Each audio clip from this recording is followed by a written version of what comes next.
Esto es El Lavadero Network, porque la política sucia se lava en casa.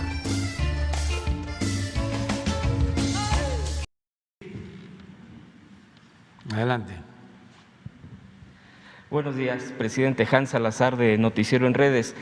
Primeramente le quiero preguntar, presidente, si tiene información, si se ha planteado este tema, de un hospital, el Hospital General Ceilán Caracoles, aquí en el Estado de México, que es la zona conurbada, que tiene un avance de 60-70%. En tiempos de Peña Nieto se inauguró y todo este tipo de cosas que regularmente se hacían, pero que no estaban ni terminados o no tenían todos los equipos. Este es el caso del Hospital General que le comento. Ha habido pláticas por parte del gobierno del Estado de México, por parte del Mazo, del gobernador, con Insabi. Sin embargo, hasta ahorita no ha habido una solución. El inicio de este hospital fue de 382 millones de pesos.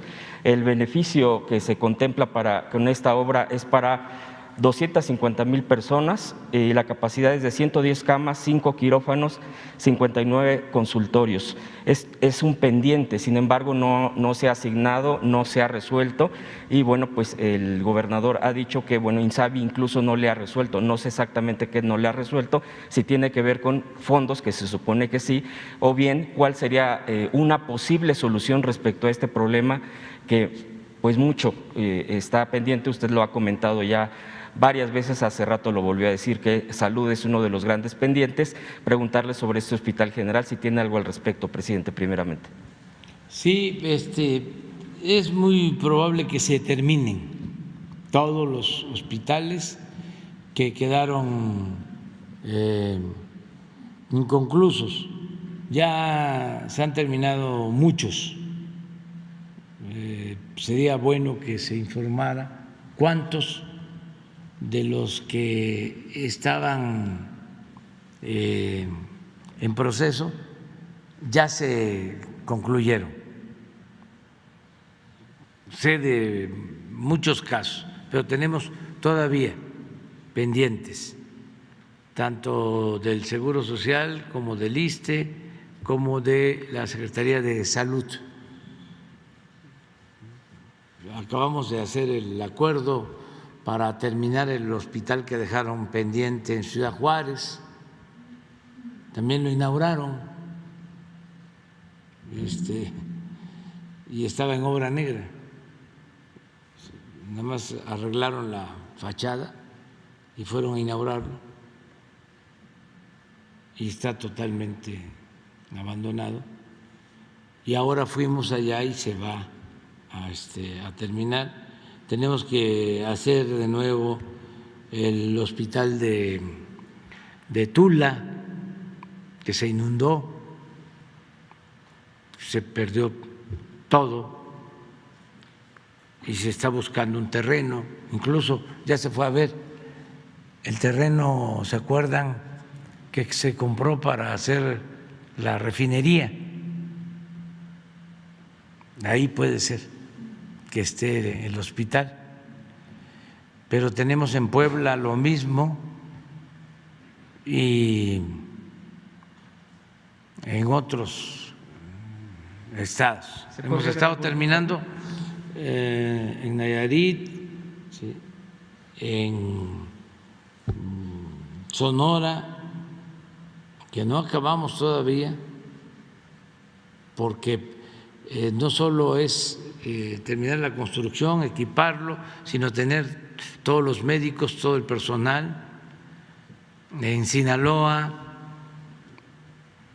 tenemos pendiente un hospital que dejaron tirado en Ticul, Yucatán, que es un compromiso,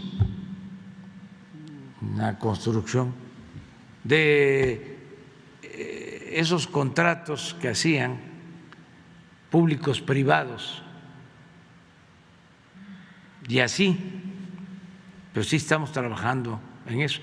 Ahora estoy dedicando un día a la semana para reunirme con todos los integrantes del sector salud para ir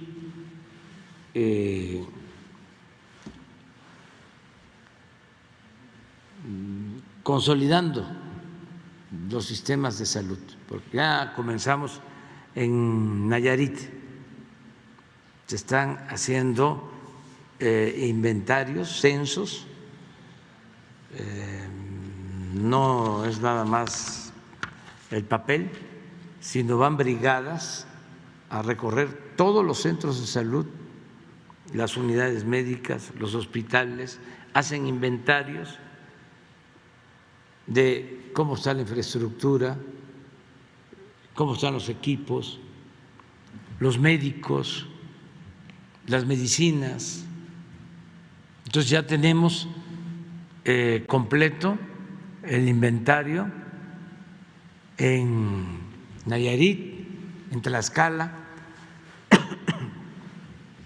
y se está trabajando en otros, y yo espero que para finales de este año ya tengamos un buen avance. La instrucción o la decisión que tomamos es no hacer nuevos centros de salud, hospitales, solo donde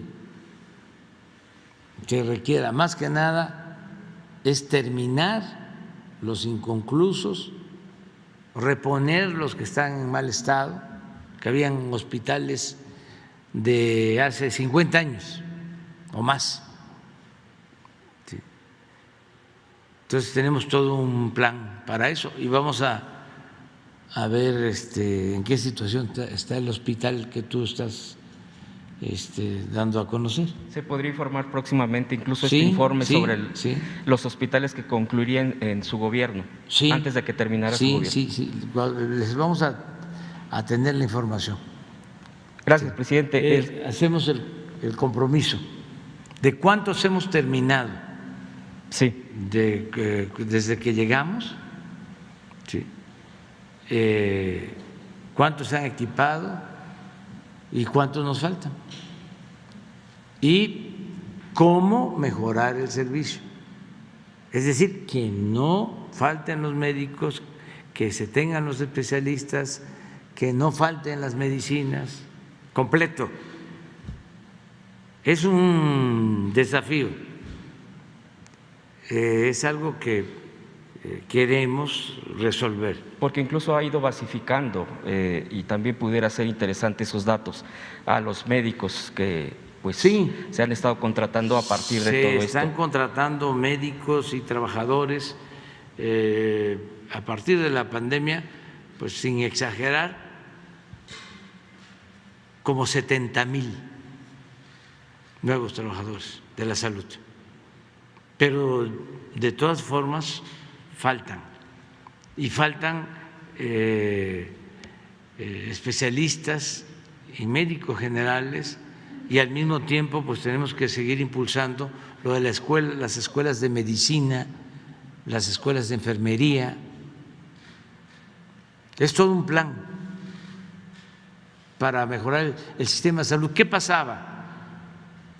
Pues no les importaba la salud pública, querían privatizar la salud, como querían privatizar la educación. Pero no solo aquí,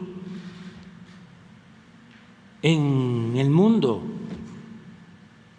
Por ejemplo, ahora el presidente electo Boric va a enfrentar el problema de la privatización de la educación en Chile, porque avanzaron muchísimo, porque la idea de estos conservadores corruptos, inhumanos, era que estudiara el que tuviese dinero para pagar colegiatura, poner la educación al mercado como si fuese una mercancía. Todo era cuota. Ese era el plan. Por eso dejaron de invertir en universidades públicas y usaron como pretexto la excelencia. Esto para los jóvenes, porque ya este discurso, pues como ya no engaña, ya no lo usan. Pero para todo hablaban de la calidad de la enseñanza. Pues claro, ¿quién no quiere que tenga calidad la enseñanza? Pero con esto dejaban de lado la cobertura, es decir, el acceso. Entonces, engañaron utilizando los exámenes de admisión.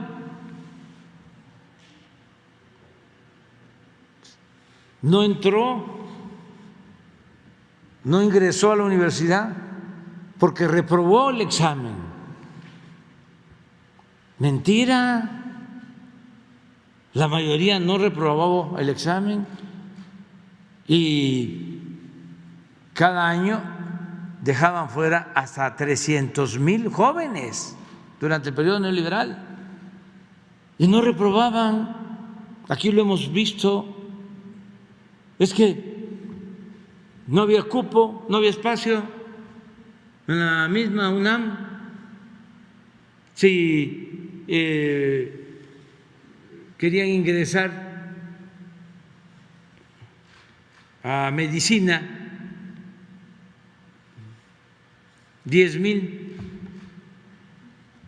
cuando mucho entraban 1,000, 9,000 rechazados. ¿Y no pasaban los 9,000 el examen? Claro que sí. Nada más que tenían para 1,000 espacios. Entonces, si definían 130 preguntas, decían para tener 1,000, tienen que contestar bien de las 130, 125. Entonces, el que contestaba bien 124 de las 130 ya no entraba. ¿Reprobaba el examen? No. Y así en todos lados. Por eso el déficit de médicos. Pero ¿qué pensaban estos? De que de esa manera iba a crecer la matrícula de las universidades privadas. Y sí creció más porcentualmente que las universidades públicas. Yo cuando llegué de jefe de gobierno aquí, llevaban más de 20 años sin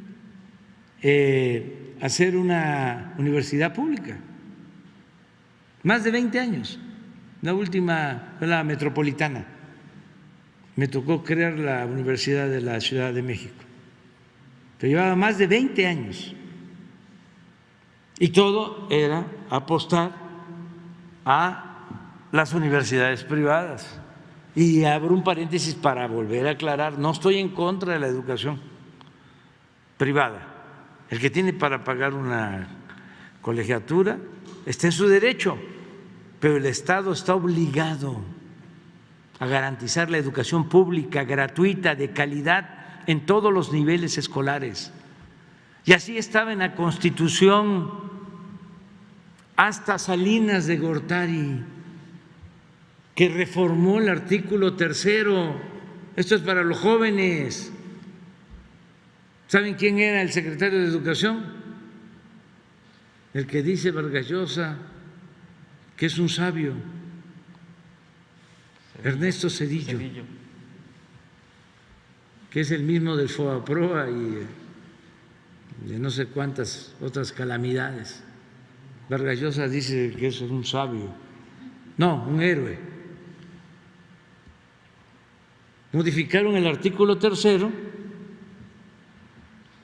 para dejar como educación obligatoria, la educación básica y la educación media superior y la educación superior la dejaron al mercado. Entonces, ¿qué sucedió? Pues llegó un momento en que sí había demanda para quienes se dedicaron a crear escuelas de nivel superior privadas, pero llegó el momento en que ya no había alumnos. Pues ¿cómo va a haber alumno si una colegiatura en una escuela privada, por muy barata, son 5,000 pesos mensuales? ¿De dónde una familia de obreros, de campesinos, de comerciantes, de periodistas, de dónde?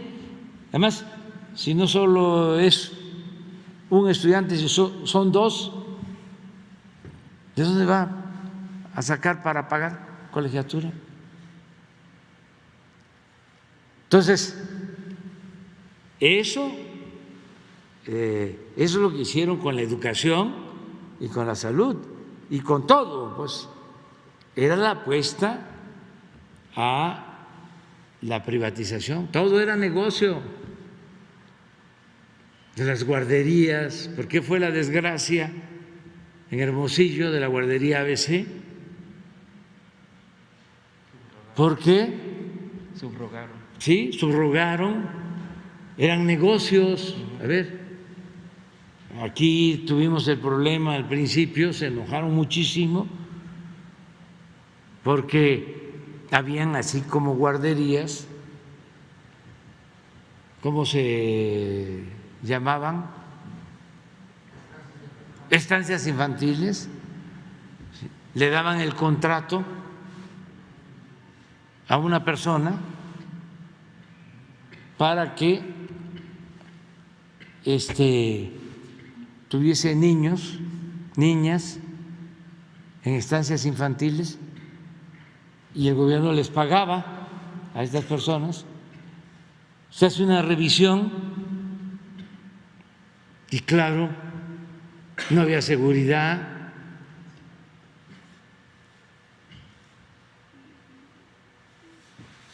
y